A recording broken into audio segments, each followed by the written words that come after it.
Hey fam, Kaya here, and I am excited to be back.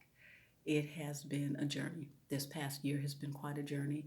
One of the things is um, I lost a brother this past year, and it's been a journey. But the interesting thing to me is, though I've had moments here and there for sure, is the level of peace that the Most High has given. And I know that if my brother Ronnie was here, he would say, uh, grieve and cry your tears, but then you have to keep on living. And I think about King David when he lost the first son that he had with Bathsheba, and he said, I can go to him, but he cannot come to me. And so tonight I just really want to take the time. It's been a while, and I want to take the time to really just, touch base. Certainly, the viewers, you guys have, though I don't have a bunch of faces to put with it, have, been on my mind and everything. And I'm excited to be back and, to get back in and to continue to do what I feel like the Most High has called me to do. And really tonight, I don't plan to be with you a long time. I really did just want to touch base, but there are a couple of things that I did want to share tonight simply because, or I do want to share, because I recently started a master's program in biblical exegesis. And so I know that that's going to take a long time. That's going to take a lot of my time. But the reason that I'm sharing that is because I want to be able to take some of the things that I'm learning and incorporate those not just in the teachings that I do here on One Love, but then also on my Echoes Through Time channel. I definitely, the last video that I did, which was some time ago, I had said that I wanted to do a series on the image of God, the image of the beast, the mark of the beast. I kind of want to touch on all that stuff because I think a lot of times we objectify these things, and I think that this objectification stops us sometimes from seeing the picture more holistically because it's the way that we think about it. And it doesn't mean that that's right, but it is something that I want to be able to present. And so I still plan to do that. It's going to take me some time to get all that together. So that's definitely going to be coming down the road, that mini series that I want to do, and I still have every intention on doing that. So I wanted to put that out there. But one of the things I wanted to do tonight is I want to share. I had to do this presentation on why I'm in seminary. Why did I decide to go to seminary? Why did what was my reason and what was my purpose for for being there?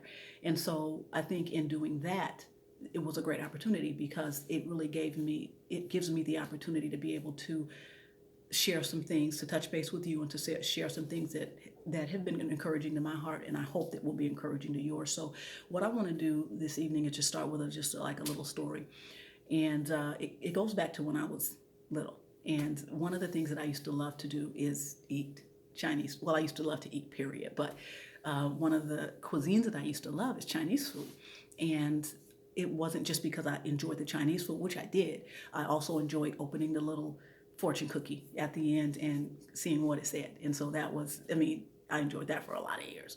So, but, at this point, I can remember I was probably, I don't know, maybe 10, 11, 12, I don't know how old I was.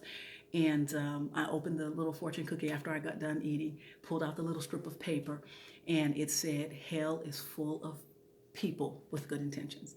And I understand what that meant. And I know I'd asked my mom or some older sibling, and I have vague memories just kind of being frustrated, like, what does that really mean? Like, what does that mean, hell is full of people with good intentions?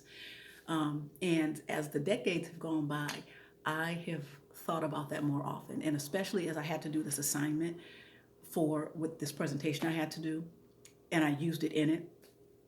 And, some people might be thinking, well, what in the world does a fortune cookie that says hell is full of people with good intentions have to do with seminary or pursuing a master's in biblical exegesis, or what does it have to do with that?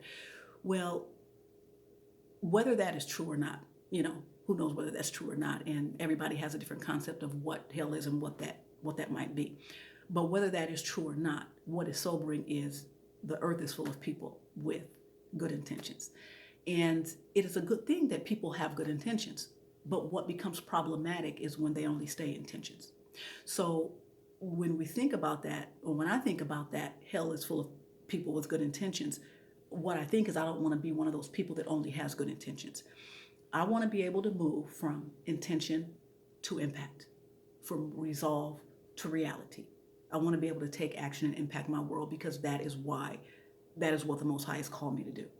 So that's what comes to mind when I think about this, the whole fortune cookie thing, is that for a lot of us, we've gone a lot of years and we've had things in our hearts, but we've never really moved to do them. And we could also think about, I think it's Matthew 25, the lazy servant, who, you had two of them with some talents, and they took those and they multiplied those and they did these different things. But then the other one went and hid it in the ground. And when the master came back, he said, well, look, here's the thing that you gave me. I mean, you just get the same thing back. He never did anything with it. He never multiplied it. And, the master was very upset and said, you lazy and slothful servant. Like, you could have at least put it in the bank so it could have made some interest for me. Like, you could have multiplied it in some kind of a way. And so, he took that lazy servant and threw him into outer darkness where there was weeping and gnashing of teeth. So when I think about that, that's what I think about. I don't want to be one of those people who just have the intention. I want to be able to move from intention to impact. And so that's the first encouragement. Number 2 is to expand your knowledge. You've heard me say this many times, many times over. And I know that I will continue to say this, is how important it is to understand, not just when we read the Bible, but to understand the world of the Bible, the cultural world. Who were the writers? What were they thinking? How did they think? What did the people think? What were their audiences like? Who they wrote to? What were they thinking? Because they weren't psychologically, in their cultural mind, they were not what we are in the mind. So I'm not talking about an ethnicity. I'm saying in the mind they weren't that way. And so it was a different world. They looked at things different. They understood things different. And so it is important, and I believe imperative, that we work to some degree to understand these things so that for those of us who teach, we can more effectively teach. And then for those of us who don't consider ourselves to be called to do that, even when we have conversations with other people, it will make us more effective in understanding some of these background things. So that, because we're all gonna have the opportunity at some point, whether we're teaching groups or whether it's just a one-on-one, it's gonna come up for every single one of us. And it can only enhance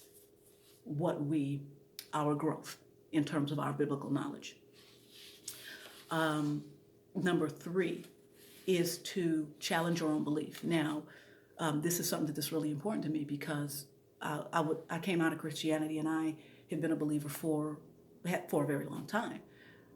And at this point in my life, shout out to Brother Judah, you've heard me say this, who said, question everything. And at this point in my life, I don't accept things just because a pastor said it, a teacher said it, a school said it, I read it in a history book or something like that. I'm going to dig things and I'm through things and look through things. And the conclusion that I come to, the stances that I take are going to be based on solid research for me. And I feel like that's important because in the end, it's our responsibility to show ourselves approved in terms of, a workman that needs not to be ashamed, where we rightly divide the word of truth, whether that is our reading and understanding in just our regular lives, or whether that are those of us who actually are called to actually teach. Either way, it's extremely important. So challenge your own beliefs. I don't just because I believe something like, over the years, it doesn't mean that I have necessarily held to those things. There's got to be evidence. I've got to have a reason for why I believe those things.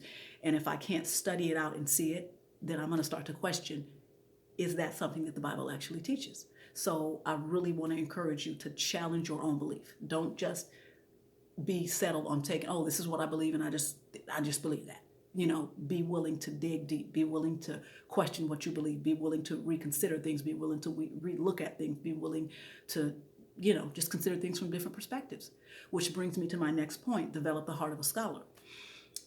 This is extremely important to me. This is something I've been wanting to do from day one, not just here at One Love, but on my Echoes Through Time channel. It is to encourage the listeners to develop the heart of a scholar.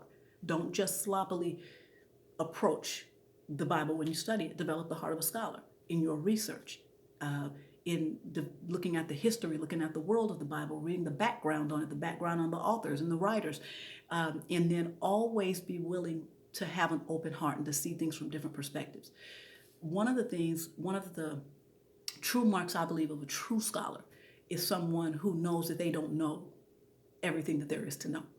And just because they have studied it out and they've come to a certain conclusion, they don't say, if someone else draws a different conclusion or interpretation, there's something wrong with that person, because the way I see it is the way that it is because that's the way I see it. The minute that we get to that point, we're not only puffed up and prideful and full of self-conceit, but it's at that point that we stop learning.